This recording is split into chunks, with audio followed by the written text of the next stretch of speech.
반갑습니다. 안녕하세요. 네, 찬양대 좋겠습니다. 퇴근하잖아요. 이렇게 곡을 기가 막힌 곡들을 골라주셨습니다. 내 마음 평안해, 평화, 평화. 저 빼놓고는 다 평안하시죠? 네, 그래요. 되게 오랜만에 또 우리 일산 식구들과 또 이렇게 뵙게 됐습니다. 이런 기회를 주셔서 감사하고요.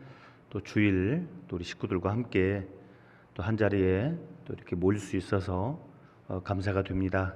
자, 먼저 기도 올리겠습니다. 거룩하시고 자비로우신 살아계시며 역사하시는 우리 아버지 하나님 감사합니다. 하나님 없이 태어나 하나님 없이 살아가던 불쌍한 영혼들, 하나님을 멀리 떠나 죄 가운데 살아감으로 하나님의 저주와 심판을 받을 수밖에 없었던 비참한 죄인들, 그런 죄인들의 인생길에 주님 찾아와 주시고 구원해 주셔서 이렇게 몸된 교회 안에서 계속되어지는 우리 하나님의 사랑과 형제 자매님들의 사랑 가운데 살아갈 수 있도록 불러주시고 구원해 주심을 머리 숙여 감사를 드립니다. 특별히 하나님 계획하신 역사의 마지막 때에 저희를 구원해 주시고 또 저희를 통해서 하나님의 은혜의 복음이 힘있게 국내적으로 전해질 수 있도록 우리와 함께 해주시고 축복해 주심도 머리 숙여 감사를 드립니다. 이제 코로나를 뒤로 하고 또 함께 자유롭게 전처럼 만큼은 아니지만 모일 수 있음에 감사드립니다. 이제 마음껏 교제하고 또 마음껏 복음을 전함으로 우리를 구원하신 아버지 하나님을 기쁘시게 하며 또 영광이 되는 그런 복된 삶을 살 수 있도록 항상 함께 해주시고 또 도와주시기를 두 손 모아 기도합니다. 마땅히 이 자리에 함께 해야 되지만 또 함께 하고 싶지만 여러 가지 사정과 이유가 있어서 함께 하지 못한 지체들 계실까 합니다.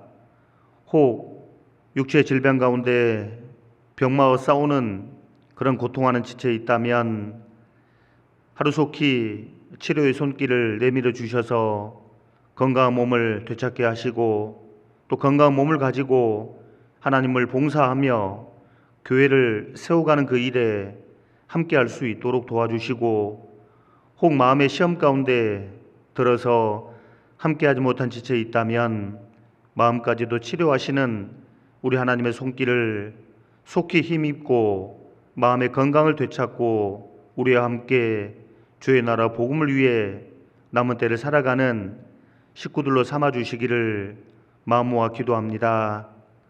부족한 사람에게도 같이 계셔서 하나님의 선하신 말씀을 올바로 전할 수 있도록 필요한 모든 은혜도 더해 주시기를 원하면서 우리를 사랑하시는 주 예수님 이름으로 기도드립니다.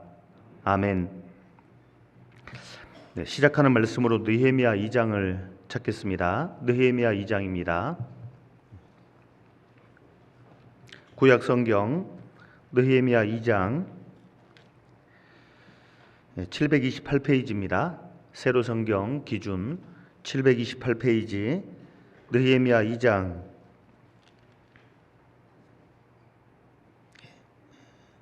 1절 2절입니다.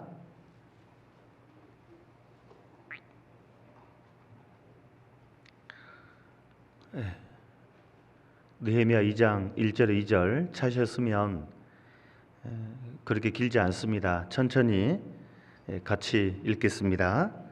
아닥사스다 왕 20년 니산월에 왕의 앞에 술이 있기로 내가 들어 왕에게 드렸는데 이전에는 내가 왕의 앞에서 수색이 없었더니 왕이 내게 이르시되 내가 병이 없거늘 어찌하여 얼굴에 수색이 있느냐? 이는 필연 내 마음에 근심이 있음이로다. 그때 내가 크게 두려워하여 됐습니다. 2절까지 같이 읽었습니다. 되게 오랜만에 뵙는 것 같죠? 저만 그런가 봅니다. 대체 누구시길래? 그래요. 아, 제가 요새 이제 그 버릇이 하나 생겼는데요. 젊은 나이임에도 불구하고 잘 잊습니다. 되게 빨리 이렇게 마치 뒤에서 지우개가 따라오면서 막 기억들을 이렇게 지워가는 그런 느낌을 되게 많이 받습니다. 뒤에 앉아 있으면서요. 마치는 찬송 내가 뭘 부르자고 했지? 그 찬송가를 이렇게 찾아야 되잖아요. 찬송가 없는 거예요. 손에 들고 있으면서 왼손에 찬송가를 들고 있으면서 옆에를 보니까 찬송가 없이 성경책만 덩그러니 있는 거잖아요. 큰일 났다. 목사님 집무실에다가 찬송가를 놓고 한다 보다 순간적으로 되게 막 당황스러웠어요. 왼손에 찬송가를 들고 있으면서도 요새 이렇게 살고 있습니다. 그래서 분명히 전에 한번 다녀갔는데요. 되게 오랜만에 또 이렇게 우리 식구들 뵙게 됐습니다. 물론 교회당은 전하고 완전히 딴판이 됐습니다. 보니까 전에 알던 이제 그 모습은 많이 좀 사라지고 또 새로운 건물들이 들어서고 입구부터 우리 일산 교회 식구들 정말 복음을 위해서 힘있게 사나보다 사시나보다라는 생각을 이렇게 가질 수 있었습니다. 너무 감사가 되고요. 그리고 또 오랜만에 우리 찬양대 이렇게 여러 분들이 함께 불러주는 것을 들으면서 제가 바짝 긴장을 또 이렇게 좀 했잖아요. 저희 교회 한 20명 정도 이렇게 찬양 부르던 소리와 또 이 소리는 또 완전히 또 다르네요. 또 그래서 오랜만에 좀 긴장이라는 걸 또 해봤습니다. 그래서 이게 그 왜 속에서 약간 간질간질 거리는 느낌 그거 아세요? 그 긴장하면 살짝 그런 게 생기잖아요. 그래서 오랜만에 그런 긴장을 맛볼 수 있어서 되게 개인적으로 좀 이렇게 좋았습니다. 어쨌거나 꽤나 오랜만에 또 이렇게 뵙게 되었는데요.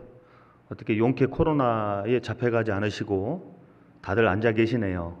살아남으셨네요. 네, 축하드립니다. 아마도 이 중에 한 반절 정도는 아마 이 코로나를 알았지 않았을까, 겪지 않았을까 생각해 봅니다. 어쩌면 반절 이상 아마도 확진 판정을 받고 한 주일간 또 휴가도 아마 받으셨을 거라고, 그리고 한 주간 쉬느라고 고생했다고 또 이렇게 여비도 이렇게 나오는 그 받으셨죠? 안 받으셨나 보다. 저는 그 돈 딱 나올 때 그 경계선에서 걸려가지고요 20만 원 입금됐어요. 좋더라고요. 오랜만에 피곤한데 한 주간 쉬라 하지 또 쉬었다고 또 돈도 주지. 되게 좋았어요. 재밌었는데요. 그래요. 용케 또 걸리지 않은 분도 계시고 또 걸렸음에도 하나님의 은혜로 또 잘 무사히 이렇게 지내신 분도 계시고 또 그런가 하면 안타깝지만 실제로 되게 고생하는 분들도 계십니다. 돌아가신 분도 계시고 그리고 후유증이 아주 심각한 분들도 계시고 저희 집사람도 부부는 일심 동체잖아요. 혼자만 고생할 수가 없잖아요. 그래서 제가 일주일 고생하고 또 친절하게 이렇게 이제 전수를 해줬습니다. 이런 거라고. 그래서 한 주간 또 이렇게 집사람도 고생했는데요. 저는 뭐 그렇게 후유증이 딱히 없어요. 근데 집사람은 계속 이렇게 이제 그 장기침을 저녁 시간 되면 이렇게 합니다. 그런 후유증. 그래도 그나마 그래도 그런 대로 크지 않아서 경미한 후유증이라서 다행스럽다라는 생각을 해보는데 이렇게 쭉 식구들 돌아보니까 의외로 심각한 분들도 꽤 있구나라고 하는 것을 이렇게 볼 수가 있었습니다. 그런가 하면 참 이런 일도 있더라고요. 이렇게 백신을 맞고 이렇게 이제 이렇게 부작용이 생겼어요. 이렇게 온몸에 발진 두드러기 생기면서 뭐 너무 가려워서 뭐 병원 가도 뭐 어떻게 못 해보고 나중에 이제 한의원을 가가지고 침 맞고 약 드시고 해서 그나마 조금 좋아졌어요. 그런데 놀랍게도 코로나19 탁 확진되면서 나와버렸어요 이게. 그래서 아이고 자매님은 코로나 잘 걸렸네요. 그래서 이런 또 사례도 있구나. 그래서 어떤 분에게는 치명적이었지만 또 어떤 분에게는 치료제 역할을 또 이렇게 해주는 그런 코로나였던 것 같아요. 어쨌거나 코로나를 걸린 분도 계시고 안 걸린 분도 계시는데 저는 생각해 봅니다. 천국 가면 교제가 안 될 것 같다고. 코로나 걸린 분하고 안 걸린 분이 딱 확연하게 이렇게 나눠질 거 아니에요? 교제가 되겠어요? 안 되겠어요? 안 될 것 같아요. 그래서 저 속으로 생각해 봤어요, 그냥. 그래서 어쨌든 일부러 걸릴 건 아닌데요. 다행스럽게도 지금은 뭐 거의 코로나 끝난 것처럼 이렇게 마음껏 이렇게 식당도 가고 또 어디 놀이공원 같은데 많은 사람들이 모여드는데 아직 끝난 건 아닌 것 같아요.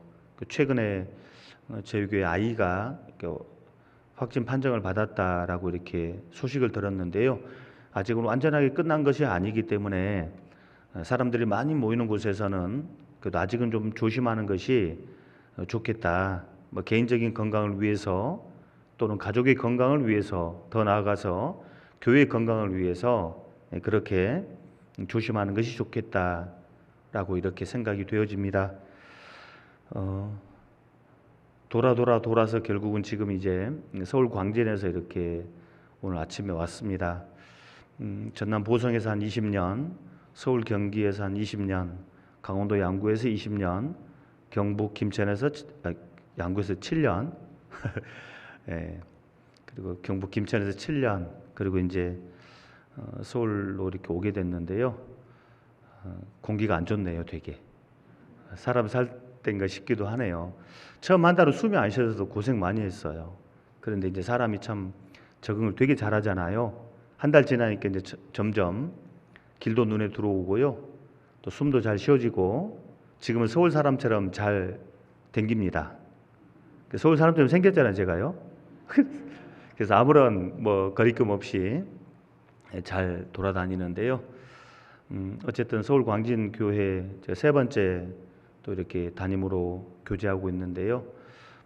와서 보니까 우리 일산 교회에 비해서 아직 부족한 게 너무 많고 또 그 부족함은 결국 어떤 불평이나 원망거리가 아닌 또 뭔가를 할 수 있는 그 일거리라고 이렇게 보여지니까 또 감사가 되고 또 뭔가 할 수 있는 그런 여지가 있다는 것에 그런 감사하는 마음으로 하루하루를 살고 있는데요. 아무쪼록 부족함이 많은 사람이기 때문에 기도가 많이 필요합니다. 아직은 정신이 온전하잖아요.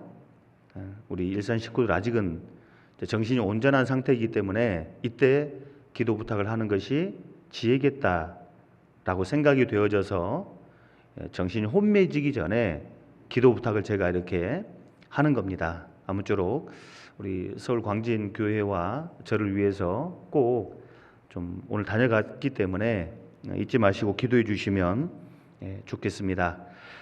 오늘은 느헤미야 2장 1절 2절을 본문 삼아 함께 읽었는데요. 정말 얼굴에 웃음을 잃지 않고 살았으면 좋겠다라는 생각이 이 말씀을 읽다가 좀 생각이 되어졌습니다. 그래서 특별히 마지막 때를 우리가 살고 있기 때문에 어쩌면 자신도 모르는 사이에 얼굴이 딱딱하게 굳어지는, 그래서 주변 사람들이 불편해하는 일들이 있을 거라고 보여집니다. 얼굴이 굳어지는 것은 결국 이 마음이 굳어졌기 때문에, 마음이 어두워졌기 때문에 그런 결과가 나타났다라고 이렇게 보여지죠. 마음이 어두워진 그것이 원인이라면 얼굴의 웃음을 잃어버린 그것은 결과라고 이렇게 보면 되겠습니다. 과연 우리 거듭난 그리스도인들의 마음이 어두워지고 얼굴에 웃음을 잃어버린 이것이 옳은가라고 하는 것을 오늘 좀 생각해 보려고 합니다. 우리가 잘 아는 것처럼 이 느헤미야의 주인공 느헤미야는 이 바벨론 포로 생활 70년 생활을 마치고 총 3번에 나눠서 돌아오게 되는데 마지막 3차 포로 귀환의 중심에 있었던 인물이 느헤미야입니다.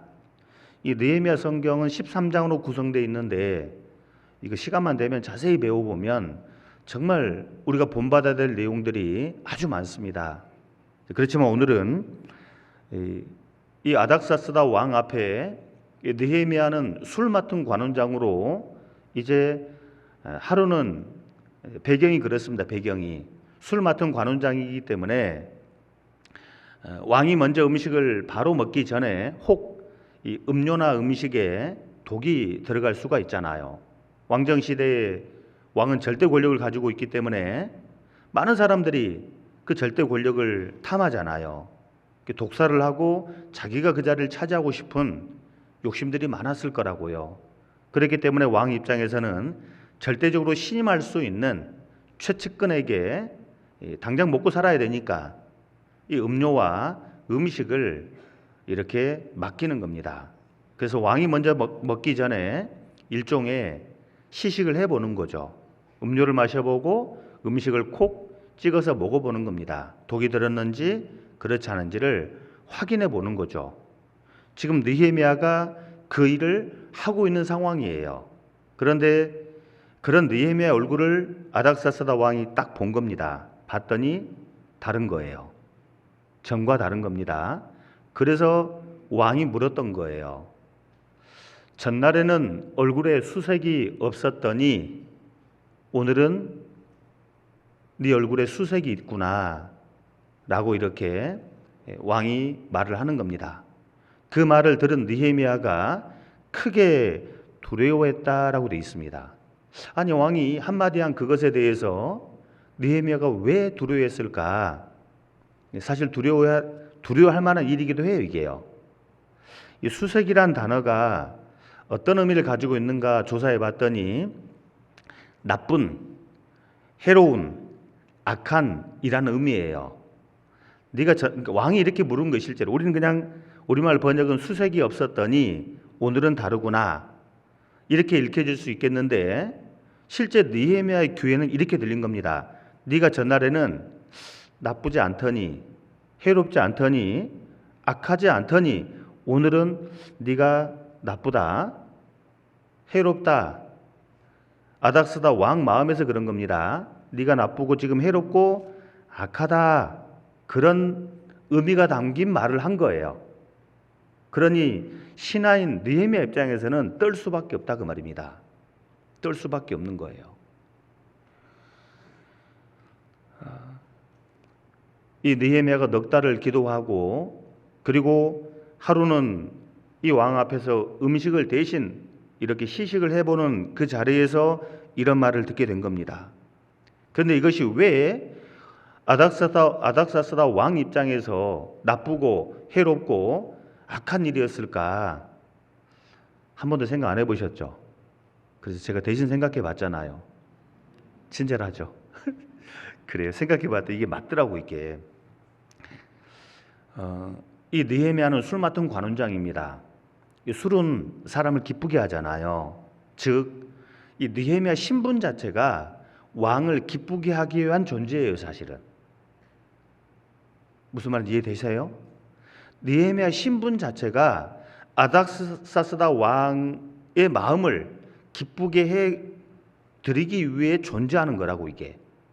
그런데 왕이 느헤미야를 보니까 얼굴에 근심이 가득한 웃음기 없는 그런 얼굴이다 그 말입니다.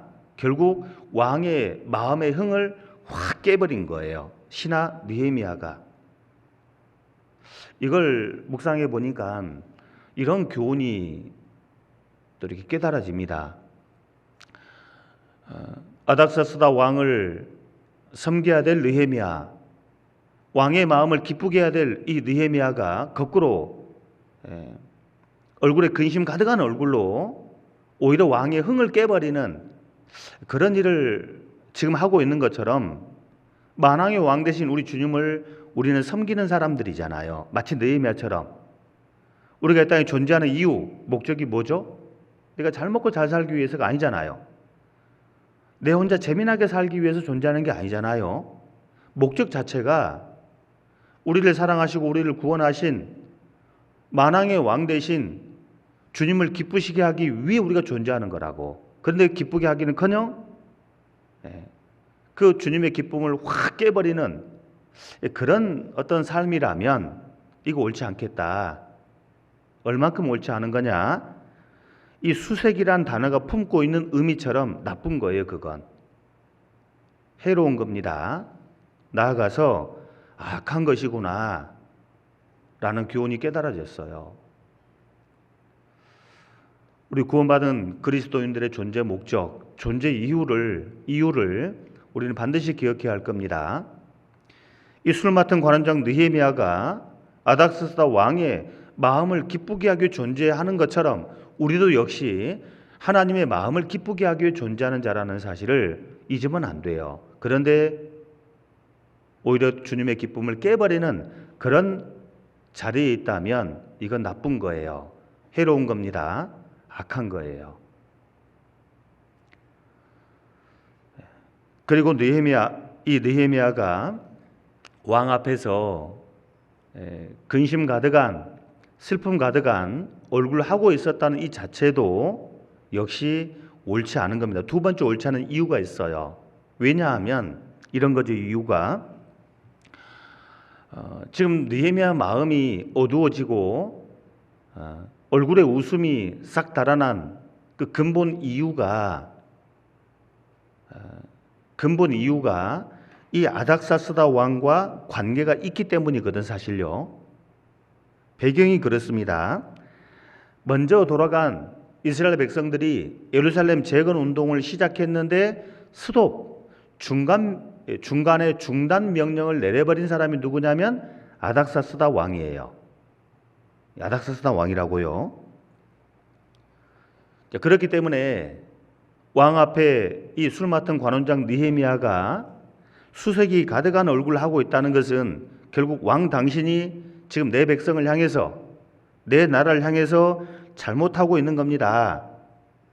왕이 지금 잘못하는 그것에 대해서 내가 지금 기분이 나쁜 겁니다. 이렇게 드러내는 것이 되거든요. 사실요. 그러니 왕 입장에서 볼 땐 얼마나 그것이 기분이 나쁘겠어요. 내가 지를 생각한 게 얼만데, 적어도 술 맡은 관원장은 아무에게나 안 시키는 거잖아요. 아무에게나 안 맡기는 거라고. 그럼에도 불구하고 느헤미야가 얼굴이 가득 수심을 품고 있어요. 왕이 느헤미야를 생각한 게 얼만데, 내가 느헤미야에게 부여해준 신분, 지위, 안락한 삶, 이 모든 것들이 얼만데 감히 내 앞에서 내가 한 일에 대해서 저렇게 기분 나빠해? 여봐라, 걔 아무도 없느냐? 얼마든지 이렇게 할 수 있는 상황이라고. 자칫 아닥사스다 왕 입장에서 볼 땐 저 느헤미야가 내가 베푼 은혜를 잊었구나 라고 오해할 수 있는 상황이라고요. 우리 하나님이 그런 분은 아니시겠지만 어쩌면 우리의 얼굴에 이 웃음이 달아난 그것은 하나님 마음에서 있어서는 정말 아무개가 내가 베푼 은혜를 잊어서 저렇게 얼굴이 어두운가 오해할 수도 있을 거다 그 말이에요. 사실 우리는 하나님께 받은 은혜를 생각하면, 은혜를 기억하면 어떤 상황에서라도 웃음을 우리는 유지할 수 있을 것 같아요. 군대 생활할 때 항상 이렇게 들었던 말이 있습니다. 피할 수 없으면, 우리 형제님들 군대 다녀오셨죠? 피할 수 없으면 즐겨라. 어려울수록, 힘들수록 인상 팍 써라, 웃어라. 저희 부대에만 그런 소리 했나 보다. 항상 그거 기억해요. 그거 피할 수 없으면 즐긴다. 즐기자. 그리고 힘들수록 어려울수록 웃자라고 하는 생각을 항상 잊지 않으려고 합니다.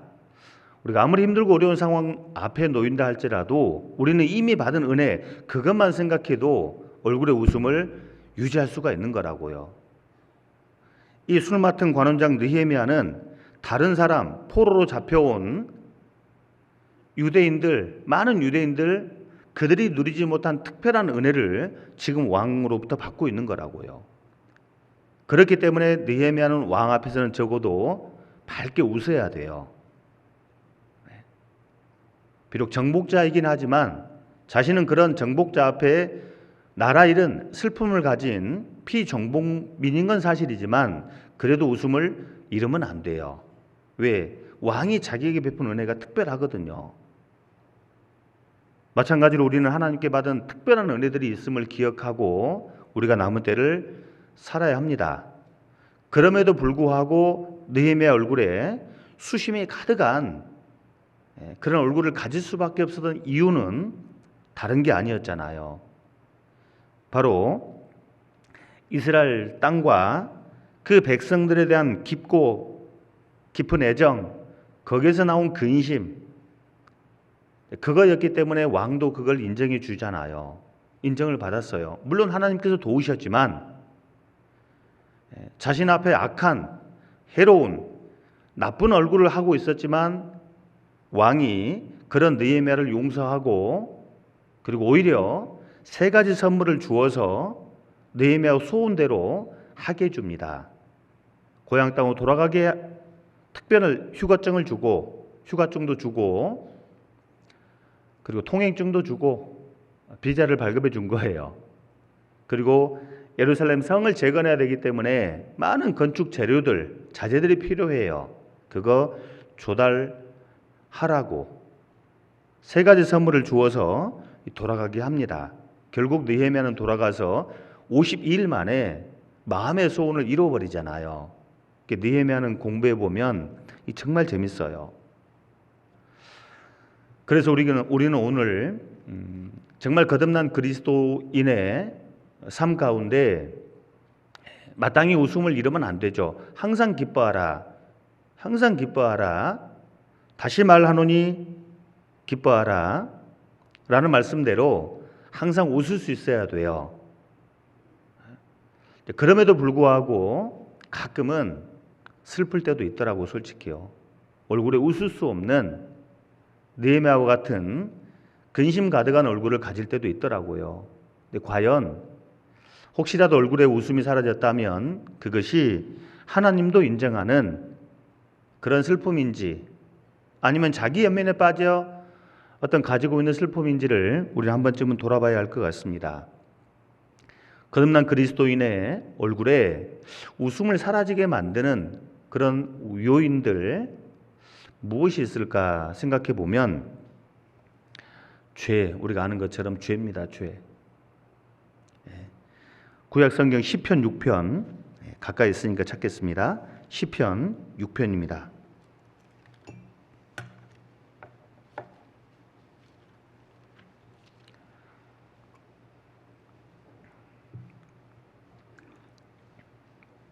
시편 6편 1절부터 4절까지 말씀입니다. 이 시편 6편은 7개의 회개시 중 한 편이죠. 6편 1절부터 4절까지 제가 읽겠습니다. 여호와여 주의 분으로 나를 견책하지 마옵시며 주의 진노로 나를 징계하지 마옵소서. 여호와여 내가 수척하였사오니 긍휼히 여기소서. 여호와여 나의 뼈가 떨려오니 나를 고치소서. 나의 영혼도 심히 떨리나이다. 여호와여 어느 때까지니까. 여호와여 돌아와 나의 영혼을 건지시며 주의 인자하심을 인하여 나를 구원하소서. 죄 가운데 있으면서도 웃을 수는 없을 겁니다. 죄는 우리 구원받은 그리스도인의 얼굴에 웃음을 사라지게 만드는 절대적인 요인이 된다라고 볼 수가 있습니다. 이 죄와 얼굴의 웃음은 상극이죠. 죄는 도적이라서 크고 작은 많은 것들을 훔쳐가는데 우리 구원받은 그리스도인의 삶에 있어서 죄는 결국 크고 작은 많은 것들을 훔쳐가는 도적과도 같은데 어떤 것이 가장 큰 손실일까 혹시 생각해 보셨어요? 우리 일산 식구들? 죄는 도적입니다. 크고 작은 많은 좋은 것들을 훔쳐가는 도적인데 우리의 삶 속에서 이 죄라고 하는 도적이 훔쳐가는 것 중에 가장 큰 손실이 무엇일까? 저는 개인적으로 얼굴에 웃음이라고 생각을 해봤어요. 아무리 크고 좋은 집에 그 좋은 자동차, 맛있는 음식을 먹고 산다 할지라도 얼굴에 웃음이 없는 그런 삶이라면 뭐가 행복하겠어요? 반대의 경우라 한다고 생각을 합시다. 그래도 웃을 수 있다면 그게 훨씬 더 행복하지 않겠냐고요.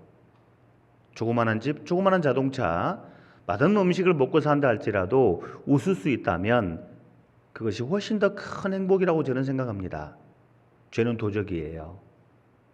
우리 구원받은 그리스도인의 삶에 있어서 가장 큰 마음의 보물인 웃음을 빼앗아갑니다. 훔쳐가요.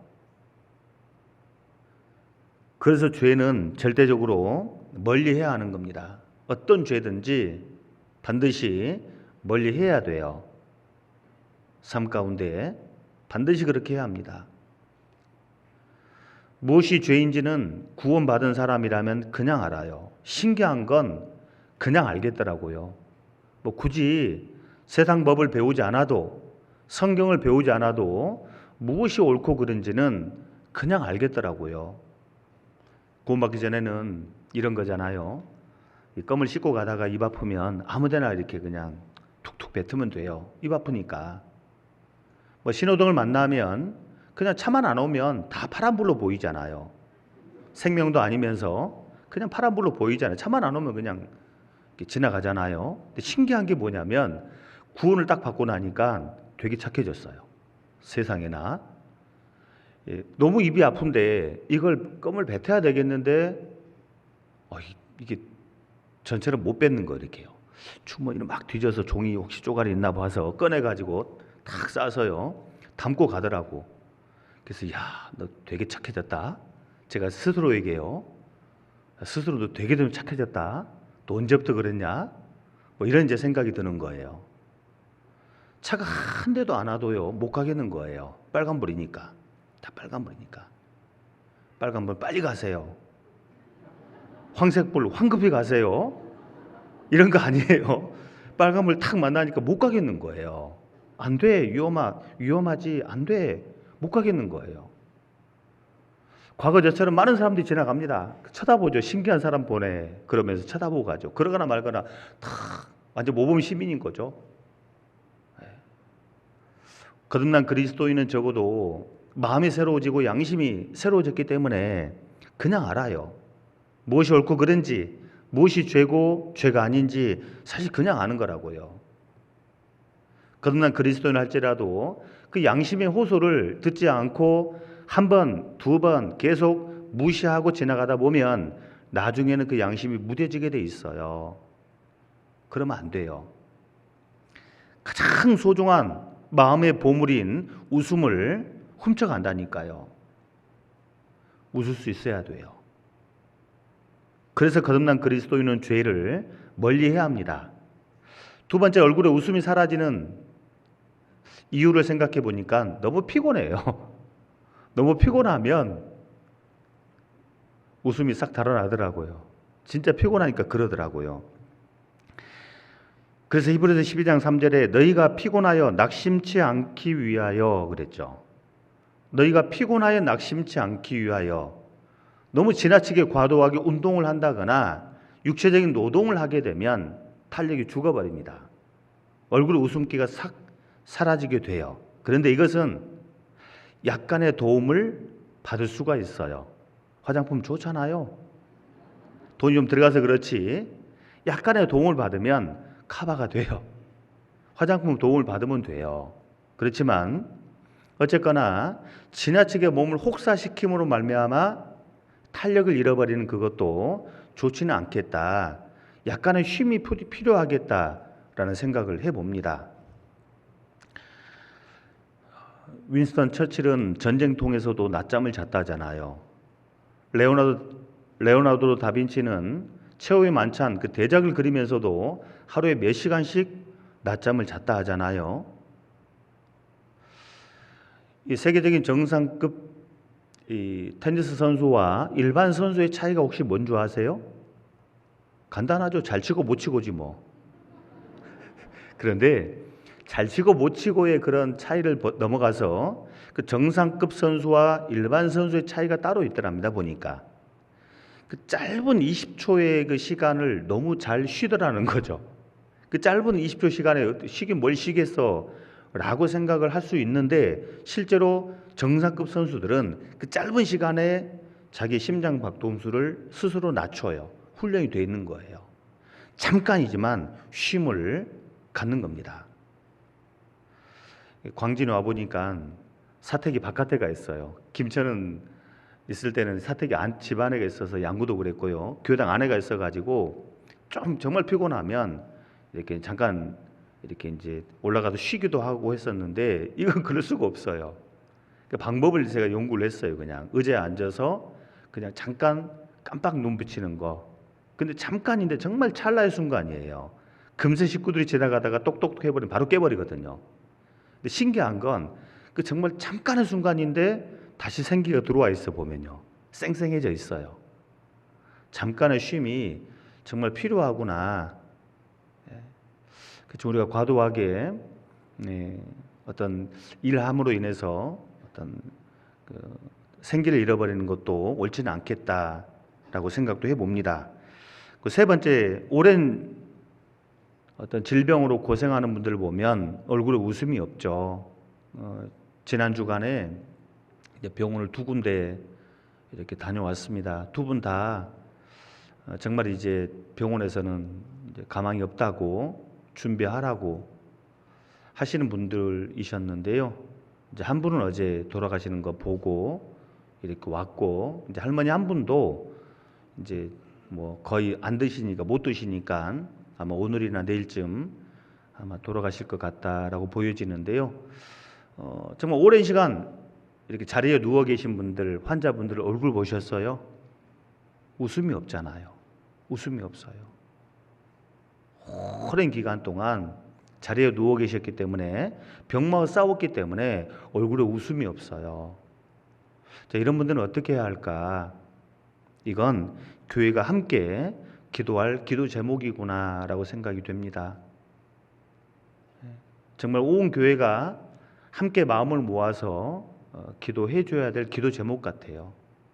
비록 아프더라도 할 수만 있다면 빨리 낫게 도와달라고, 그렇지만 하나님의 뜻이 있어서 혹 끝까지 낫지 않는 상황이라면 그 아픔 중에 있더라도 얼굴에 웃음만큼은 잃지 않게 도와달라는 교회적인 기도가 꼭 필요하겠다라고 생각을 해봅니다. 우리가 욥기를 보면 욥은 대단한 믿음, 대단한 신앙을 가진 사람이었죠. 그렇지만 욥도 극한 고통 가운데 딱 들어가니까 당장 입에서 불평스러운 마음이 나오죠. 욥기 3장 1절에 욥이 이렇게 말합니다. 그 후에 욥이 입을 열어 자기의 생일을 저주하니라. 11절에 어찌하여 내가 태에서 죽어 나오지 아니하였었던가? 어찌하여 내 어미가 낳을 때에 내가 숨지지 아니하였던가? 자기 태어난 날을 저주하잖아요. 그때 욥의 얼굴 해맑게 방긋방긋 웃고 있었을까요? 아니면 심각했을까요? 이거 말 하나만 하잖아요. 혹시 우리 가운데도 있을 수 있을 겁니다. 정말 그런 분들이 계시다면 교회적인 기도가 꼭 필요하겠다 라고 보여집니다. 그리고 이제 자녀들이 속썩일 때, 요때 또 얼굴에 웃음이 혹 사라지기도 합니다. 내 부모를 공경하라. 사실 저도 부모님께 효도하는 것에 대해서는 정말 입이 10개라도 할 말이 없는 사람 중에 아마 하나일 것 같아요. 어쩌면 그래서 구원을 받았는지도 모르겠는데요. 정말 그 낳아주고 길러주신 부모님의 고마움에 대해서 전혀 알지 못하고 철없이 살았던 그런 시절들, 어쩌면 지금도 사실은 다 아는 것은 아니죠. 배워가는 거죠. 아이를 이렇게 양육하면서 그 아이들의 그 잘못된 모습들을 보면서 그때 우리 아빠가 이렇겠구나, 이런 마음이었겠구나, 이제 하나씩 알아가는데 되게 속상하더라고요. 이렇게요. 저는 아들만 이제 둘인데요. 욕심이 많아서 그런 건 아닙니다. 어쩌다 보니까 이제 아들만 둘이에요. 근데 꼭 하는 걸 보니까 옛날 누굴 닮았어요. 누굴까요, 그게? 누구겠어요? 씨가 또 누구시겠어요? 저를 영락없이 닮은 거 이렇게요. 말하는 거, 그 정냄이 똑똑 떨어지는 그 말본새 있죠, 그거. 그런 거. 어쩌면 저렇게, 처음에 저게 누굴 닮아 저렇게, 나중에 보니까 제가 옛날에 그 아버지가 했던 그 짓이잖아요, 이렇게요. 얼마나 반성이 많이 됐던지, 후회가 많이 됐던지. 아직 이제 우리 젊은 우리 청년 학생분들, 부모님께 효도하세요. 효도하셔야 돼요. 부모님께 불효한 그런 자녀들이 얼굴에 웃을 수 있는 그런 자녀는 없어요. 부모에게 불효하면서도 얼굴에 해맑게 웃을 수 있는 그런 사람은 없을 거라고 봅니다. 이성 없는 짐승이라면 가능해요. 이성 없는 짐승이라면 부모에게 불효하고도 얼굴에 웃음을 가질 수가 있을 겁니다. 그렇지만 우리는 이성 없는 짐승이 아니에요. 그렇기 때문에 부모에게 불효하면 얼굴의 웃음을 잃어버리게 되는 겁니다. 우리 봉사의 어머니 외에 안심할 건 없어요. 아직도 살아계신 노부모님이 계시잖아요. 저도 이제 어머님만 살아계시는데요. 잘해야지 항상 마음은 그렇게 가지는데 막상 수화기를 딱 드는 순간 확 달라지잖아요, 이렇게요. 그래서 항상 반성을 많이 하는데, 자녀들이 이렇게 속 썩일 때 부모들의 얼굴에 웃음이 사라진다라고 이렇게 또 볼 수가 있을 겁니다. 또 그런가 하면 부부 관계가 원만치 않을 때 얼굴의 웃음이 또 사라져요. 그래서 이제 스스로 저도 터득한 부분이긴 한데요. 토요일 날은 무조건 안 싸웁니다. 아무리 속상해도 절대 안 싸웁니다. 왠 줄 아시죠? 토요일 날 저녁에 만약 자매랑 토요일 날 이렇게 하루 살면서 자매랑 혹시라도 이렇게 싸워버리면 주일날 설교할 수가 없어요. 딱 이 자리에 섰는데 저 뒤에 집사람이 앉아있다 그러면 설교를 하겠어요? 못 하겠어요? 할 수가 없더라고요. 한 번은 그래 봤거든요. 와, 입이 안 열리더라고. 입이 안 열려. 그래서 무슨 일 있더라도 토요일 날은 안 싸운다. 꼭 참는다. 그러다 보니까 싸울 일이 없어요. 지금은 깨달았습니다.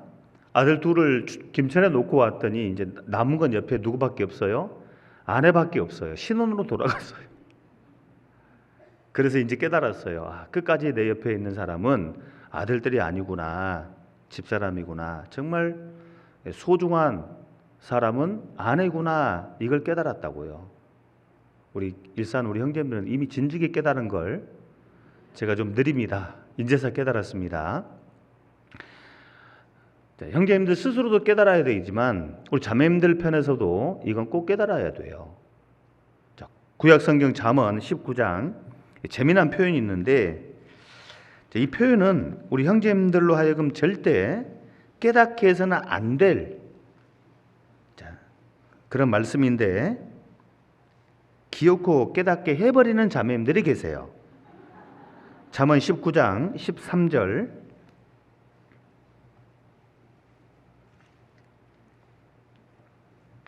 19장 13절 제가 읽겠습니다. 미련한 아들은 그 아비의 재앙이요 다투는 아내는 이어 떨어지는 물방울이니라. 한 장 넘기시면 21장 19절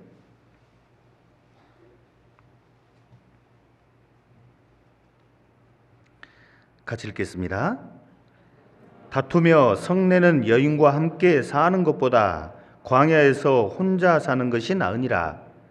우리 자매님들은 무슨 일이 있더라도 형제님들이 절대 이걸 깨달으면 안 돼요. TV 프로에 나는 자연이다 이거 아시죠? 처음에 그거 재밌다고 누가 그러길래 그게 뭐가 재밌을까? 어려서 제가 살았던 게 시골이니까 맨날 보던 게 그건데 뭘 그게 재밌다고? 제가 이제 최근에 몇 편을 봐봤거든요. 봤더니 깨달아지더라고요. 아, 저분들이 교회를 댕겼던지 안 댕겼던지는 모르겠지만 저걸 깨달았나 보다. 이걸 보통요 나는 자연이다라는 프로에 나오는 분들이 성별을 놓고 보면 남자들입니까 여자분들입니까? 여자들은 배 무서워서 못 가요. 거기 산에 근데 남자들은 겁이 없어요. 아이고, 내가 이렇게 누구랑 속 썩으면서 사느니 혼자 사는 게 낫지 해서 산으로 들어간다고. 자연인을 만들어 버리는 거죠, 이게. 그래서요, 이게 절대 이렇게 만들면 안 돼요, 이렇게요.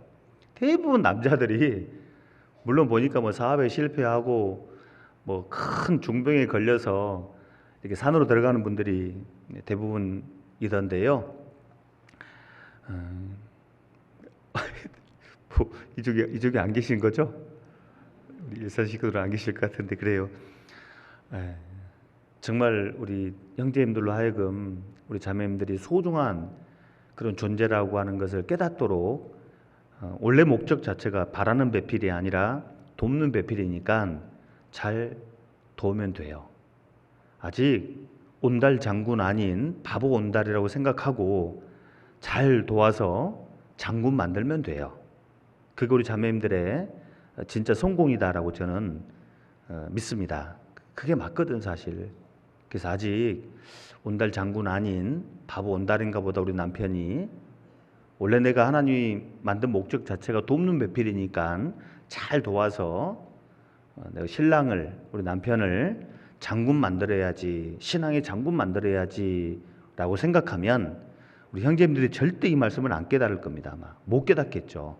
하나님의 눈을 탁 가려워 가지고 절대로 못 깨닫게 아마 해줄 거라고 보여집니다. 그런 목사님은 아내가 절대로 깨달아서는 안 되는 말씀이 있을까요? 몰라요. 자, 그건 담임 목사님한테 여쭤보세요. 성경에 있긴 있을 거예요, 분명히. 아내가 절대로 깨달아서는 안 될 말씀이 분명히 성경에 있어요. 근데 그것은 이제 우리 좋은 담임 목사님에게 나중에 배우시기 바랍니다. 저는 여기까지만 합니다. 남편과 아내의 관계가 불편해지면 얼굴에 웃음을 가질 수가 없어요. 무조건 싸우면 안 돼요. 다투면 안 돼요. 정말 개인적으로 저는 이제 저희 부모님께 감사합니다. 어렸을 때 제 아버지 술을 안 드셨거든요. 항상 정신이 온전하셨어요. 근데 담배를 너무 좋아하셔가지고 폐암으로 이렇게 돌아가셨는데 일찍 술을 안 드셨기 때문에 정신이 항상 온전한 상태이셨기 때문에 두 분이 싸우는 걸 한 번도 안 보여주셨어요. 저한테요. 자녀들인 저에게 안 보여주셨다고요. 근데 옆집을 보니까 막 술 드시고 막 살림 막 부수고 두들겨 패고 아내를. 그래 아이들이 막 불안해가지고 집을 나와서 담벼락에 붙어서 쭈그리고 앉아서 울고 있는 걸 곧잘 봤거든요. 한 번도 그걸 안 봤어요. 참 정말 감사해요. 그래서 이제 그 결혼에 살면서도 아이들 앞에서는 절대로 안 싸운다 라는 생각을 항상 하고 살았어요. 정말 이것을 자녀들이 배워도 좋을 거라고 생각하면 싸워야 되겠죠.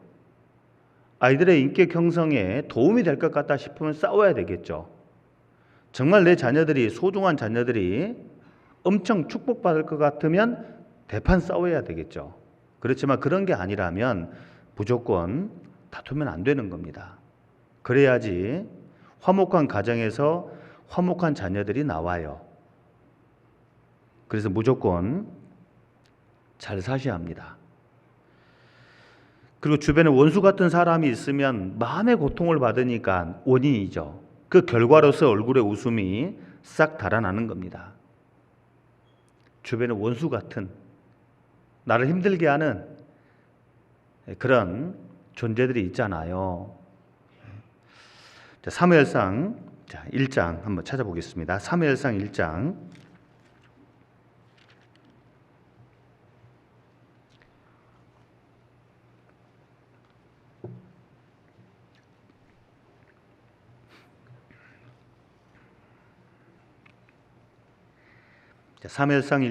6절 7절입니다.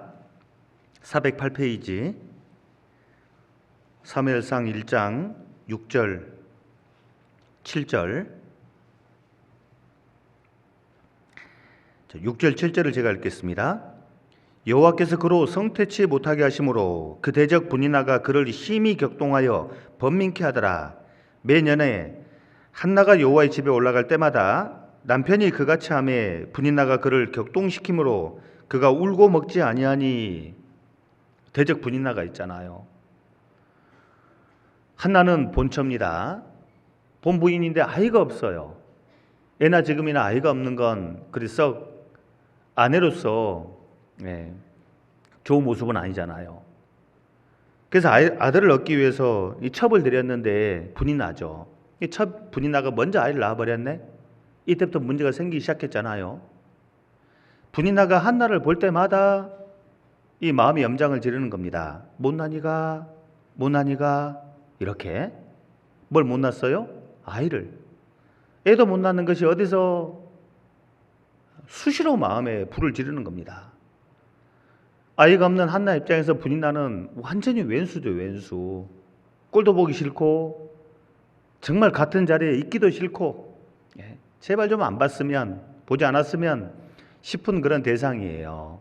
그러니 이 한나의 얼굴에 웃음이 있을 수가 없어요. 수색 가득한, 근심 가득한 얼굴이죠. 그런데 여기 1장 18절을 함께 읽겠습니다. 가로되 당신의 여종이 당신께 은혜 입기를 원하나이다 하고 가서 먹고 얼굴에 다시는 수색이 없으니라. 엘리 제사장을 통해서 하나님의 약속을 받았습니다. 아들을 주겠노라고. 그 하나님의 약속을 받은 한나는 이제 얼굴에 다시 웃음이 돌아왔습니다. 다시는 수색이 없으니라.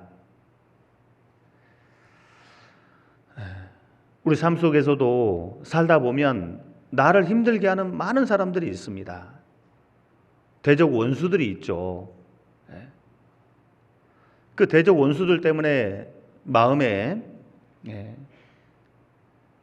어둠이 찾아오고 그 결과 얼굴에 웃음이 사라지는 그런 일들이 혹 있을 수 있는데, 우리는 그때마다 한나가 하나님께 약속을 받았던 것처럼 우리도 하나님의 약속을 마음으로 받아들여야 돼요. 그래야지 상황이나 환경을 뛰어넘어서 얼굴의 웃음을 간직할 수 있는 거라고요.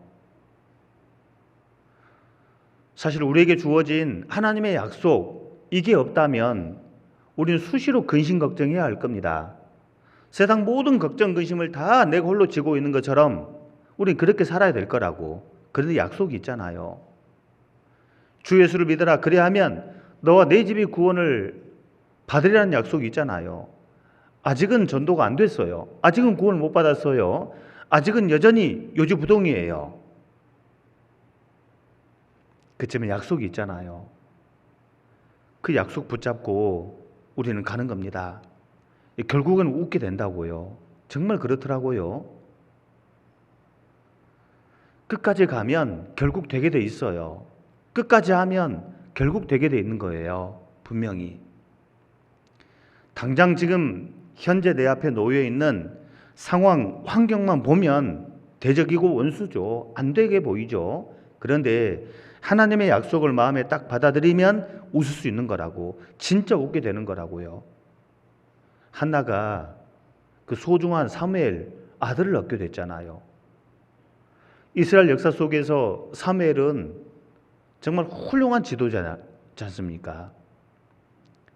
그런 좋은 아들을 주셨잖아요. 우리 삶에도 사실 똑같아요. 사실은 똑같다고. 결국 내 주변에 수많은 대적 원수들이 있다 하지만 이 대적 원수 중에 가장 센 대적과 원수는 다른 누구도 아닌 자신이라고. 자신. 내 자신이더라고 보니까요. 그거 아세요? 제일 큰 대적, 이기기 어려운 대적, 왼수가 누구예요? 바로 자기 자신이더라고 보니까. 자기 자신을 이기지 못하니까 결국 주변에 있는 많은 사람을 이기지 못하는 거더라고 보니까요. 자기 자신을 먼저 대적으로 삼고 이겨야 할 겁니다. 그러면 주변 사람들은 쉬워요. 결국은.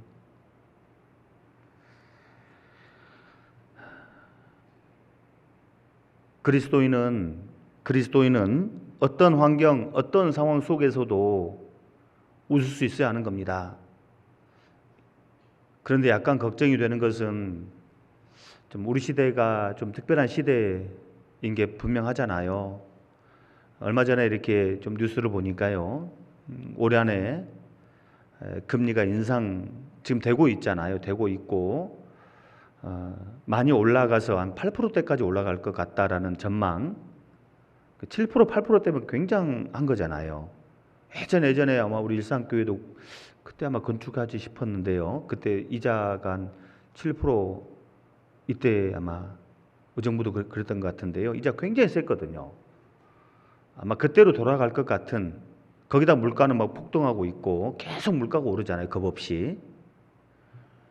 그래서 이미 전 세계적으로 국가 부도의 위기를 맞는 나라들이 계속 속출하고 있다라는 그런 기사가 이렇게 있었습니다. 뭐 스리랑카, 에콰도르, 튀니지, 파키스탄, 페루, 잠비아, 레바논, 아르헨티나, 에티오피아 이런 나라들이 국가 부도 위기를 맞고 있고 국가 부도의 날, 전에 영화로도 나왔던 그런 제목 IMF를 말하잖아요. 그래서 국가가 부도가 나버린 거죠. 얼마나 힘들까요? 많은 공장들이 문을 닫고 집을 잃고 길바닥에 나앉고 그랬던 슬픈 일들이 있었잖아요. 뭐 그런 모르겠습니다. 그만큼일지 아닐지는 모르겠는데 조심스러운 그런 이제 전망들을 이렇게 들으면서 우리 시대가 결코 쉽지 않은 시대인 건 분명한 것 같다. 그럼에도 불구하고 우리는 웃을 수 있다, 웃어야 한다라고 하는 거, 이걸 반드시 기억했으면 좋겠습니다. 왜 우리 구원받은 그리스도는 웃어야 할까? 성경이 그렇게 말씀하고 있기 때문이에요.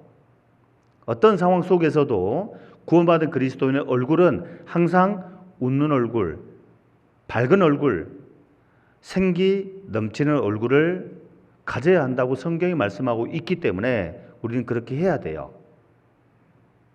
말할 필요가 없습니다. 우리 구원받은 그리스도인은 무조건 웃는 얼굴을 가져야 돼요. 고린도후서 3장, 고린도후서 3장입니다.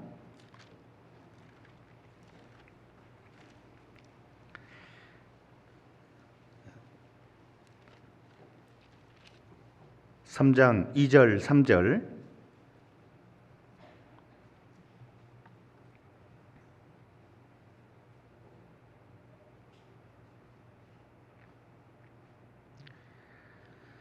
찾으셨으면 천천히 같이 읽겠습니다.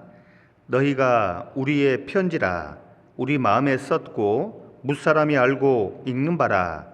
너희는 우리로 말미암아 나타난 그리스도의 편지니 이는 먹으로 쓴 것이 아니요 오직 살아계신 하나님의 영으로 한 것이며 또 돌비에 쓴 것이 아니요 오직 육의 신비에 한 것이라. 요즘에 편지 주고받는 일이 거의 없어졌어요. 최근에 편지 한 통 써보신 분, 한 달 사이에 편지 한 통 써보신 분 계세요? 한번 있으면 손. 없죠. 저도 안 써봤어요. 요새 이제 문자 이런 거, 카톡 워낙에 발달이 돼서 이런 수단으로 이제 편지를 대체하고 있기 때문에 이제 이렇게 수기로 편지를 써서 글을 써서 붙이는 일은 거의 아마 찾아보기 어려운 것 같아요. 받아본 적도 없고 저도 개인적으로 써본 적도 없는 시대가 우리 시대 같습니다. 어쨌든 편지건 카톡 문자건 보내거나 이렇게 받으면 결국 나누면 그 내용은 둘 중 하나예요. 좋은 내용이든 또는 나쁜 내용이건 둘 중에 하나. 기쁨이 담긴 내용이든 아니면 슬픔이 담긴 내용이건 둘 중에 하나죠. 결국 분류하면 딱 둘 중에 하나로 나눠지게 돼 있어요. 편지 내용이. 그런데 우리 구원받은 그리스도인 마음에 편지가 기록됐다. 근데 이 편지는 누가 붙였냐면 예수님이 붙인 편지예요. 내용을 보니까 사랑이 가득한 내용입니다. 슬픈 내용이 아니에요. 기쁜 내용이에요. 그리고 행복한 내용으로 꽉 채워진 그런 편지예요. 그걸 우리가 받은 거예요. 이 편지는 절대 누구도 훼손할 수가 없습니다. 아무리 시간이 지나도 안 지워져요. 불태울 수도 없어요. 소각이 안 돼요. 왜요? 마음에 붙였거든.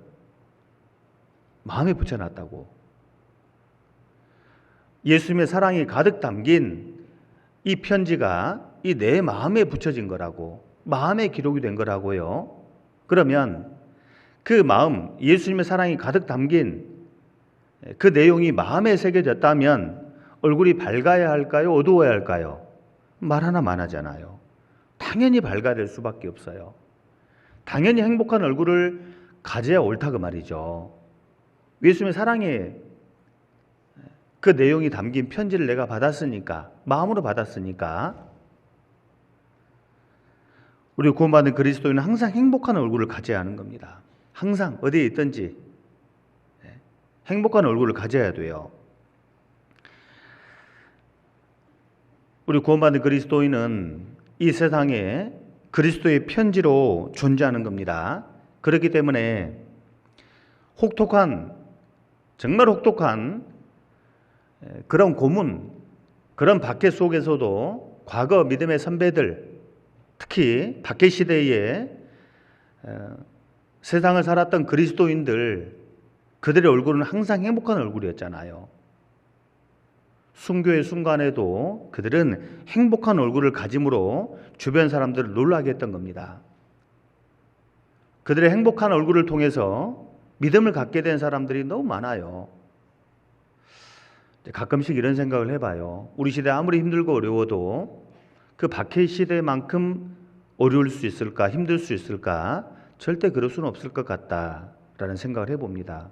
혹 이 가운데 예수 믿는다는 이유 때문에 전 재산을 빼앗긴 분 계십니까? 혹시 예수 믿는다는 이유 하나 때문에 목숨을 잃게 되는 그런 혹시 일 겪은 분 계세요? 없잖아. 우리는요. 우리 시대 아무리 힘들고 어려워도 적어도 박해시대 성도들에 비교하면 우리는 그래도 살만해요. 사실 살만한 거라고요. 그래서 우리는 행복한 얼굴을 항상 가질 수 있어야 돼요. 특히 우리 얼굴에 우리의 신앙 상태가 쓰여 있는 경우가 많으므로 항상 기뻐해야 할 겁니다. 항상 행복한 얼굴을 가져야 돼요. 우리 구원받은 그리스도인은 그리스도의 사랑을 얼굴에 기록하고 다니고 있다는 사실을 꼭 명심해야 돼요. 잘못하면 자칫 당신이 만에 하나라도 예수를 믿게 된다면 나처럼 이렇게 불행하게 될 거라고, 근심 가득한 얼굴이 될 거라고, 그러니 절대 믿지 말라고 아마 얼굴로 그렇게 말하고 다닐지도 몰라요. 우리는 무슨 말 이해되시죠? 나도 모르는 사이에 만에 하나라도 당신이 예수를 믿게 되면 꼭 나처럼 이렇게 될 거라고, 보라고, 내가 이렇게 근심 가득한 얼굴이라고, 슬픈 얼굴이라고, 그러니 당신 무슨 일 있더라도 예수 믿으면 안 된다고 그렇게 쓰고 다닐지 모른다고. 사실요. 성도는 얼굴로 말하는 겁니다. 왜 입으로 말로 하지 않고 얼굴 표정으로, 손짓 발짓으로 뜻을 전달해서 맞추는 게임 있잖아요. 그런 것처럼 우리 구원받은 그리스도인들은 무엇으로 말해요? 얼굴로 말하는 거라고. 얼굴로. 입을 열어 복음의 내용을 전하는 것도 많지만 이것이 정말 사실이라고, 이걸 당신이 받아들이면 나처럼 행복하게 될 거라고, 웃는 얼굴이 될 거라고 얼굴로 말하는 거라고요. 얼굴로. 그래서 구원받은 그리스도의 얼굴이 뭐냐면 무기예요. 무기. 얼굴이 무기라고요. 나쁜 쪽으로 말고 좋은 쪽으로. 얼굴이 무기인 분들은 한 분도 안 계시네. 자기는 밤거리 다녀도 무섭지 않대요. 왜요? 그랬더니 얼굴이 무기라고. 자기는. 이런 분이 계시는데, 우리 구원받은 그리스도의 진짜 무기가 입을 열어서 복음의 내용을 그냥 쫙 이렇게 전하는 거, 그것도 되겠지만 얼굴의 웃음이라고. 얼굴의 웃음, 행복한 얼굴, 이거라고. 얼굴이 무기라고요. 세상 사람들로 하여금 점점 세상은 어두워져 가고 혼탁해져 가고 무엇이 참인지 거짓인지 분간할 수 없는 그런 세상인데, 저 사람은 대체 뭐가 저렇게 재미나길래 저렇게 행복한 얼굴을 가질 수 있을까 궁금하게 만들어야 하는 거라고요. 그래서 얼굴이 항상 밝아야 돼요. 행복한 얼굴을 가지고 있어야 돼요. 성경은 구원받은 그리스도인의 그 얼굴을 그리스도의 편지다. 사랑이 담긴 편지를 가진 얼굴이라고 이렇게 표현하고 있고, 또 다른 성경을 보면 거듭난 그리스도의 얼굴은 꼭 이렇게 돼야 된다고 이렇게 또 표현하고 있죠. 마태복음 5장, 우리가 잘 아는 내용인데요. 마태복음 5장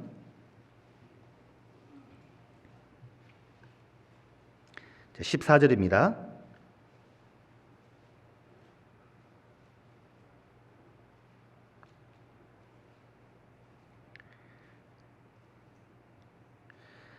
마태복음 5장 14절 15절 16절까지 같이 읽겠습니다. 너희는 세상의 빛이라. 산 위에 있는 동네가 숨기우지 못할 것이요 사람이 등불을 켜서 말 아래 두지 아니하고 등경 위에 두나니 이러므로 집안 모든 사람에게 비추느니라. 이같이 너희 빛을 사람 앞에 비추게 하여 저희로 너희 착한 행실을 보고 하늘에 계신 너희 아버지께 영광을 돌리게 하라. 요한일서 1장 5절에 우리가 저에게서 듣고 너에게 전하는 소식이 이것이니 곧 하나님은 빛이시라. 그에게는 어둠이 조금 있어요? 조금도 없으시니라. 하나님은 빛이시라. 그에게는 어둠이 조금도 없으시니라. 우리 직접 하나님의 얼굴을 지금은 아직 대면하지 못합니다. 그런데 천국 가서 보게 되면 정말 하나님의 얼굴은 환하게 밝은 아마 얼굴일 거라고 저는 믿어요. 어둠이 조금도 없는, 근심 걱정이 정말 손톱만큼도 없는 그런 얼굴이라고 믿어요. 그에게는 어둠이 조금도 없으시니라. 하나님은 빛이시라. 그런 빛 대신 하나님을 우리가 소유하게 된 거라고요. 그래서 성경은 이제 너희는 세상의 빛이라고 말씀하는 겁니다. 빛은 특성상 밝습니다. 빛은 어둠과 정반대죠. 만약에 빛에 어둠이 섞여 있다면 더 이상 빛이라고 할 수가 없겠죠. 너희는 세상의 빛이라. 빛 대신 하나님을 닮았기 때문에 우리 구원받은 그리스도인도 밝은 얼굴, 웃는 얼굴인 거라고요. 우리를 구원하러 오신 주님도, 예수님도 역시나 빛이셨죠. 참빛, 곧 세상에 와서 각 사람에게 비추는 빛이 있었나니 예수님도 빛이라고 설명하고 있거든요. 예수님 얼굴을 직접 우리가 보지는 못했어요. 그런데 생각해 보니까 2000년 전에 예수님 얼굴을 보셨던 분들은 정말 큰 행운이겠다 생각을 해봤어요. 그 예수님 얼굴은 어떤 얼굴이었을까? 우리 시대에 나와 같은 얼굴일까? 막 삶에 쩌들었고 막 그냥 여러 가지 슬픔, 근심, 걱정에 가득한 그냥 그런 얼굴은 아니었을 것 같은데, 그죠? 그리고 뭔가 화나는 일이 있어서 막 그냥 얼굴에 그냥 어떤 분이 가득한 그런 얼굴은 분명히 아니었을 것 같아요. 어떻게 알 수 있어요? 예수님 앞에 많은 아이들이 이렇게 나왔잖아요. 아이들은 순수합니다. 때가 묻지 않았어요. 자, 그렇기 때문에 혹시라도 행여라도 예수님이 근심 가득한 얼굴이었더라면, 분이 가득한 그런 얼굴이었더라면 아이들이 오다가 도망갔을 것 같아요. 다 아이들이. 근데 아이들이 많이 왔거든요. 얼마나 밝고 얼마나 따뜻하고 얼마나 행복한 얼굴이었으면 그 천진난만한 아이들이 겁없이 예수님께 왔겠냐고요. 그래서 이제 그 깨달아진 게요. 우리 구원받은 그리스도인 얼굴, 바꿔 말하면 교회는 무조건 밝아야 한다. 무조건 따뜻하면 된다. 그러면 돼요. 무조건 돼요. 예전에 양구에서 교제할 때 밤에 답답한 마음을 가지고 이렇게 이제 밖에 나가서 벤치에 앉아서 이렇게 기도했던 적이 많은데요.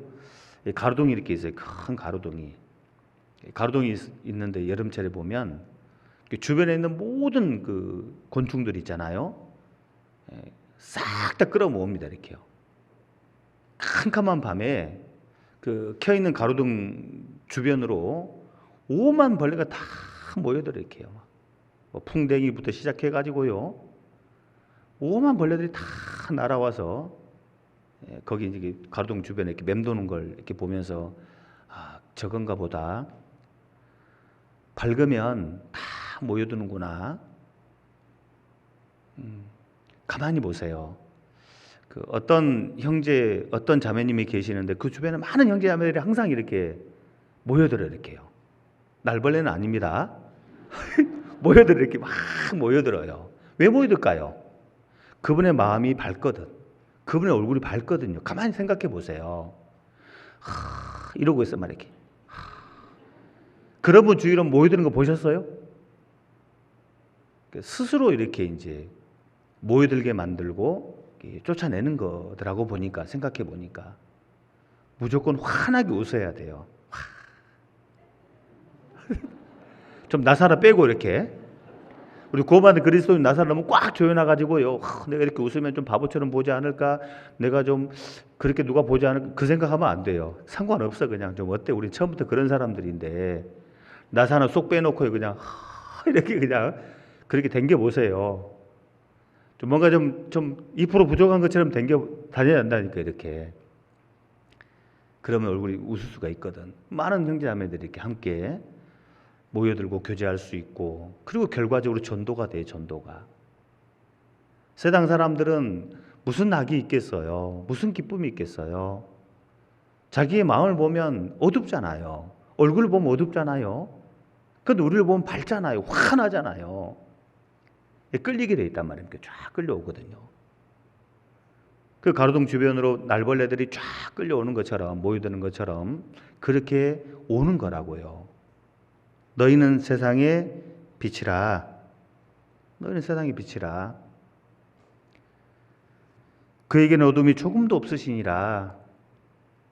그래서 마음에 죄가 있어서는 안 되고, 먼저는 마음이 기쁘고 즐거워야지 얼굴이 환하게 빛이 나는 겁니다. 빛이 안 나거들랑 돈이 약간 들어가지만 도움 좀 받으면 된다 했죠. 화장품도 좀 바르고 다니세요. 약간 도움을 받으면 될 거예요. 자, 하는 소리고요. 정말 웃는다는 게 얼마나 이렇게 좋은 건지 제가 요새 살면서 살수록 경험을 많이 하고 삽니다. 저는 개인적으로 잘 안 웃는 얼굴이었어. 사실 거의 웃을 일이 없으니까, 뭐 웃고 싶지도 않으니까 그냥 살았어요. 그냥요. 그러다 구원을 어쩌다 받았잖아요. 이렇게요. 어쩌다 어른이 아니라 어쩌다 구원을 받은 거라고 이렇게요. 구원을 받고 이제 시간이 지나니까 또 결혼을 하게 되더라고요. 근데 결혼을 하게 되는데 감사한 건 자매가 되게 밝아요. 저하고는 완전 딴판이에요. 저하고 완전 딴판인데 되게 밝아요. 되게 밝고 잘 웃어요. 그래서 이렇게 이제 신혼여행을 제주도로 갔는데요. 어쩌다 보니까 전국에서 그때 이제 결혼한 부부들이 같이 모여서 이렇게 이제 그때 뭐 제주교회 그 집사님이 이렇게 가이드 해가지고 여행을 다녀왔던 그 시절이 한때 있었는데요. 어쨌든 저희 부부가 이제 1번이었습니다. 1번, 2번, 3번, 4번, 5번, 6번 번호로 쫙 매겼어요. 이렇게요.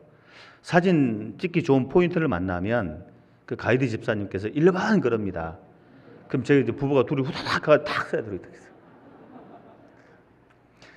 찍으려고 딱 카메라를 들이대는데 저는 딱 찍는 순간 그 신랑 좀 웃으세요. 좀 웃고 있어요 지금. 좀 웃으시라고. 신부는 잘 웃는데 신랑 왜 그래요? 웃고 있는 거라고 좀 제발 그냥 찍으세요. 안 웃어지는 거 이게 진짜로 되게 힘들더라고요. 근데 밝은 자매랑 살다 보니까 조금 그나마 조금 웃고 있어요. 웃으세요. 나도 행복해지지만 주변 사람들이 행복해지는 거라고요. 주변에 많은 사람들을 행복하게 만들어주는 거니까 웃으라고요. 일 없이 웃으란 말이 아니에요. 우리가 서두에 배웠던 것처럼 느헤미야는 왕 앞에서 항상 늘 밝은 얼굴을 가지고 있었어야 돼요. 그게 도리라고. 왕이 자기를 절대적으로 신임하고 있잖아요. 아무에게도 맡길 수 없는 그 음식을 자기에게 이렇게 부탁을 한 거잖아요. 많은 혜택들을 누린 거라고. 특별한 왕의 은혜를, 은총을 받은 거라고요. 그런 느헤미야는 왕 앞에서 무조건 밝게 웃을 수 있어야 하는 거라고. 그런데 웃음을 잃어버리고 만약에 인상을 확 쓰고 있는 그런 얼굴이라면 왕이 자신에게 베풀어진 모든 은혜가 아니라는 말이 되기 때문에 이게 악하고 나쁘고 해로운 것이 된다 그 말이에요. 이해되시잖아요. 우리가 그런 거라고. 우리가 받은 은혜를 쭉 돌아보면 얼마나 많아요. 차고도 넘치잖아요. 정말 염치가 없어서 어쩌면 또 다른 새로운 은혜를 달라고 할 수가 없잖아요. 그런데 여전히 인상을 확 쓰고 있어요. 얼굴에 근심 걱정이 많아요. 하나님 마음에서는 그럼 어떤 마음이 될까요? 그래서 도리가 아닌 겁니다. 그래서 하나님 앞에 악하고 나쁜 것이 되는 거죠. 해로운 것이 되는 거예요. 성경은 그래서 너희는 세상의 빛이라. 너희는 세상의 빛이라. 절대 이것을 감출 수가 없다. 산 위에 있는 동네, 그 동네보다 위에 있는 빛이기 때문에 그 어떤 것도 그 무엇도 이 빛을 감출 수가 없고 가릴 수가 없는 거다. 이렇게 말씀하잖아요. 그렇죠. 산 위에 있는 동네, 산 꼭대기 개발해서 거기다 집을 지었기 때문에 최고 높은 곳에 있어요. 그렇지만 그보다 높은 곳에 뭐가 있습니까? 달이 있잖아요. 별이 있잖아요. 빛은 그보다 더 위에가 있거든. 그러니 어떻게 감출 수가 있겠어요? 무엇으로 그걸 덮을 수가 있겠어요? 감출 수가 없는 거라고. 우리는 너무 쉽게 웃음을 잃어버리는 건 하나님 앞에 나쁜 거예요. 해로운 겁니다. 나아가서 악한 거예요. 악한 거예요. 세상의 빛이라.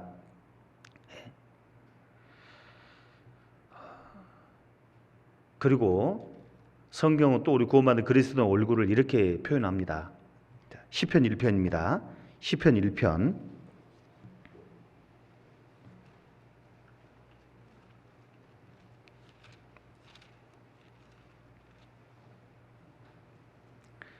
1편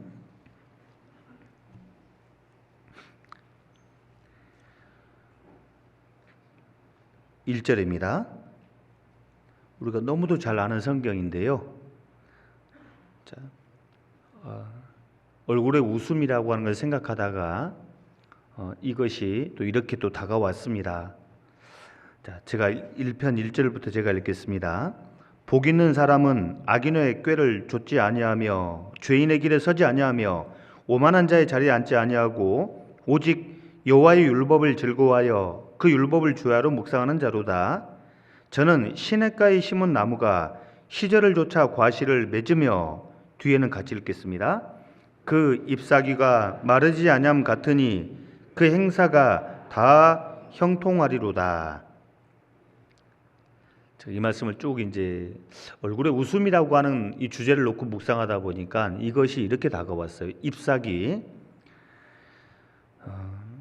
3절에 저는 시냇가에 심은 나무가 시절을 좇아 과실을 맺으며 그 잎사귀가 마르지 아니함 같다라고 했는데 잎사귀와 이 결실 열매를 딱 연결시켜 놨잖아요. 이게요. 그렇죠. 자, 가만히 보면 그렇잖아요.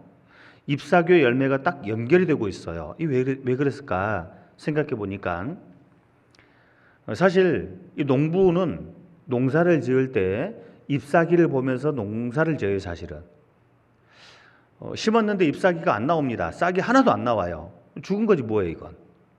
떡잎이 두 개가 탁 올라오면서 딱 벌어지면 드디어 이제 싹이 났구나. 기대를 갖고 희망을 품죠. 이게 쑥 자라는데 나중에 잎이 많이 생깁니다. 잎이 누렇게 떴어요. 이거 어떤 상태죠 이거? 좋은 상태예요? 나쁜 상태예요? 농사 안 져봤나 보다. 잎이 누렇게 바뀌어 있어 이거. 원래 파래야 되는데. 그럼 이게 뭐가 부족한 거예요? 질소비료가 부족한 거잖아요. 질소비료가. 그래서 최근 며칠 전에 번개가 꽝꽝 했잖아요. 이렇게요. 질소비료 많이 이제 얻어 먹었습니다. 파랗게 바뀌잖아요. 농부는 잎사귀를 보면서 농사를 지어요. 잎사귀가 튼튼하고 건강하고 생기가 넘치면 농부는 기대를 갖습니다. 와, 좋은 열매가 많이 맺겠구나 라는 기대를 가져요. 그래서 ip사귀가 저는 이제 무엇으로 이렇게 보여졌냐면 우리 구원받은 그리스도는 얼굴로 보여지더라고 이게요. 얼굴이라는 생각이 좀 들더라고요. 우리 구원받은 그리스도는 얼굴이 밝은 얼굴, 웃는 얼굴, 생기 넘치는 얼굴이 되면 ip사귀로 치자면 파랗고 윤기가 나는 그런 ip사귀죠. 그러면 기대도 좋아요. 무엇을? 결실을, 열매를 기대도 좋다고 이게요. 예레미야 17장에도 똑같은 말씀을 하고 있잖아요. 시편 92편에도 똑같은 말씀을 합니다. 종려나무와 백향목을 의인에 빗대면서 늙어도 결실하며 진액이 풍족하고 빛이 청청하여 라고 돼 있잖아요. 결실과 빛이 청청한, 즉 잎사귀가 파릇파릇한 이 표현을 쓰고 있거든요. 우리 얼굴이 항상 웃고 밝고 생기 넘치는 얼굴 됐을 때 이 결실이 주어진다라고 하는 거, 이걸 약속하고 있는 거구나 라는 교훈을 저는 이렇게 받아봤습니다. 이건 사실이에요. 이건 보세요. 죄를 짓고 감옥에 들어가 있는 죄수들은 크게 두 가지 고통에 시달린다고 합니다. 첫 번째는 이 죄에 대한 양심의 무거운 가책, 클 거예요. 두 번째는 무거운 형벌, 죄에 대한 형벌이 있잖아요. 그 형벌을 견디지 못해서 결국 얼굴이 어두워요. 죄수들이 해맑게 웃는 죄수들이 어디가 있습니까? 죄에 대한 양심의 가책, 죄에 대한 형벌 때문에 얼굴의 웃음이 사라지고 없어요. 그런데 놀랍게도 많은 죄수들 중에 특히나 지하 감옥 속에서도 얼굴이 밝은 그런 죄수가 하나가 있는 겁니다. 간수들은 보니까 특별한 거예요. 다가와서 묻습니다. 당신은 도대체 무엇 때문에 이런 상황 속에서도 웃을 수 있는가? 그 비결이 무엇인가? 라고 묻습니다. 그가 바로 바울 사도였던 거예요. 바울 사도는 지하 감옥에 갇혀 있었습니다. 하루 24시간, 보통 로마 법에 따라서 그 죄수들을 이 간수들이 지키는데 4교대 2인 1조로 해서 4교대 근무를 하는 겁니다. 죄수를 지키는 거죠. 도망가지 못하도록. 결국 8명의 이 간수장이들이 하루 8시간씩 바울을 만나게 돼요. 무슨 일이 벌어졌을까요? 다른 어떤 죄수들이 가지고 있지 않은 두 가지를 보게 됐거든요. 첫 번째는 환한 얼굴, 밝은 얼굴, 생기 넘치는 얼굴, 그걸 경험했거든요. 두 번째는 바울 사도가 가지고 있는 복음, 그 복음을 듣게 된 거라고요. 그래서 나중에 어떤 결과가 벌어집니까? 빌립보서 1장, 자, 이거 하나만 더 찾겠습니다. 빌립보서 1장입니다. 빌립보서 1장 13절, 이제 마지막으로 이거 보고 마치겠습니다. 빌립보서 1장 13절 같이 읽겠습니다. 이러므로 나의 매임이 그리스도 안에서 온 시대 안과 기타 모든 사람에게 나타났으니, 이 바울 사도가 가지고 있는 복음이, 웃는 얼굴이 많은 사람에게 마치 코로나19 바이러스 전파되듯이 쫙 전파가 된 거예요. 얼마나 멋집니까 이게. 전에 김천에서 교제할 때 남편이 교회를 안 나와요. 자녀들, 중고등부 시절 자녀들을 막 심하게 때려서 그 자녀들 교제에 떨어져 버렸어요. 간간히 이제 지금은 교제에 간간히 나오긴 하는데 여전히 교제를 못 나와요. 아내 교회 못 가게 하는 건 당연하죠. 그런데도 그 자매님은 기어코 교회를 나오시더라고요. 그 신기했던 게 뭐냐면, 그런 상황인데 자매님 얼굴은 정말 환해요. 깜짝 놀랐어요. 진짜로 그렇게 얼굴이 밝을 수가 없어요. 그렇게 얼굴이 밝아요. 적어도 교회를 딱 들어오는 순간 얼굴이 항상 환해요. 와, 근데 놀라운 일이 벌어졌어요. 6년째 되던 해에 6년 마지막이 이제 딱 됐을 때 남편이 갑자기 암 선고를 받았어요. 폐암 1기 선고. 폐암 1기니까 좀 괜찮잖아요. 근데 폐암 1기와 함께 하나님께서 그 마음속에 극한 두려움, 공포심을 집어넣어버린 것 같아요. 제가 볼 때는 폐암 1기 정도면 일도 아닌데 그렇게 무서워한 거 이렇게요. 교회를 자기 발로 온 거 이렇게요. 상담해달라고, 구원받게 해달라고. 얼마나 쉬워요, 그러니. 한 주간 붙잡고 상담 쫙 했더니 바로 구원 받아버리더라고. 지금 교회를 얼마나 열심히 나오는지 몰라요. 지금 찬양대 봉사를 또 한다네, 1년 만에. 진짜 자매님이 마음으로 이제는 웃을 수 있는 그런 삶이 됐어요. 와, 대단하잖아요. 보통 분들 같으면 그런 환경 속에 웃을 수가 없는데 그분은 절대 웃음을 잃지 않아요. 와, 대단하더라고 보니까. 결국 저 웃음이 남편을 구원시킨 거구나 라고 저는 믿어졌어요. 그래서 우리 구원받은 그리스도인은 만왕의 왕 되신 주님을 모시고 살아가는 사람들입니다. 하나님의 기쁨을 돕기 위해 우리가 존재하는 겁니다. 오히려 하나님 마음을 슬프게 하는 건 도리가 아니에요. 악하고 나쁘고 해로운 겁니다. 그리고 우리는 하나님으로부터 이미 많은 은혜를 넘치도록 받았어요. 또 다른 은혜가 마치 필요한 것처럼 얼굴에 근심 가득한 얼굴 가지면 그건 하나님 앞에 도리가 아닌 겁니다. 악하고 나쁘고 해로운 게 되는 거예요. 웃고 삽시다. 더 많이 웃읍시다. 가정에서도 교회에서도 많이 웃으세요. 웃으면 뭐가 와요? 복이 와요. 그래요. 웃으면 복이 와요. 그래서요, 우리 일산 식구들 지금도 행복하고 웃는 교회인데요. 더욱 웃고 밝고 행복한, 그래서 하나님을 기쁘시게 하는 그런 교회가 됐으면 더 좋겠습니다. 기도하고 마치겠습니다. 우리를 사랑하시고 구원하신 자비로우신 하나님 아버지 감사합니다. 오늘 주일 주님이 사랑하시는 우리 일산교회 형제자매님들 주의 말씀 앞에 불러주시고 또 이미 주신 말씀을 통해 우리의 마음을 새롭게 해주시고 또 삶을 도와주심을 머리 숙여 깊이 감사를 드립니다. 우리 하나님 때문에 웃게 된 우리 인생들 주님 앞에 가는 그날까지 늘 우리 주님으로 인해 웃는 삶이 될 수 있도록 우리와 함께 해주시고 또 삶 가운데 우리의 부족함을 채워주시고 또 우리의 기도를 도와주시기를 하나님께 기도합니다.